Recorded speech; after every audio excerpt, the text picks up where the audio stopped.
So, of course, you guys have been friends of the family. Tim's been a part of our Fox family here for 8 months. And I think what we wanted to do was kind of give you an opportunity. I think you offer a unique perspective because not only were you there, I think you said 50 miles south of where all of the activity had taken place 18 years ago today. And just kind of what your thoughts are and why this day for you and for your family and for folks that you know is a little bit different, maybe for those who may not be able to see that event through the lens that you have. Yeah, so somebody was connected one way or the other. Somebody knew somebody in that area that died that day, unfortunately. And I think it's one of those things that as a country we came together, but at the same time, not only was the U.S. grieving, New Yorkers were grieving too. And I think that there's a chip on the northeastern shoulder up that way, and they took it very personal. It was just very different feel, and I can see that just within talking here today with certain people that are from all over the country.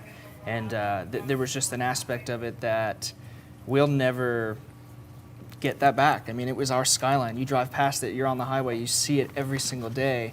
You see it, what was unfolding on television, and then you look out to the skyline and you see what you're looking at on the screen. It was just very surreal, and there's no way it could be happening, right? It's just, there's no way. I was in 8th grade, I was in science class when they hit. And I remember hearing the history teacher down the hallway yell that for everybody to come into his classroom. And I tried to get that gentleman on the show today, and it's one of those things I'll never forget. The school wanted them to turn the TVs off because they didn't know exactly what was going on.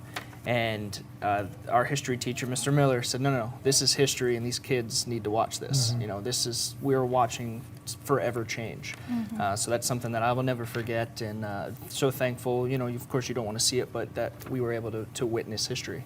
And we know that you worked in New York for a period of time. Yeah. What is this day like for every September 11th from then on? Yeah, so first September 11th that I'm not there in the last 5 years. Very eerie day. Some businesses will close down. It's for the city that never sleeps. It's very quiet, very somber.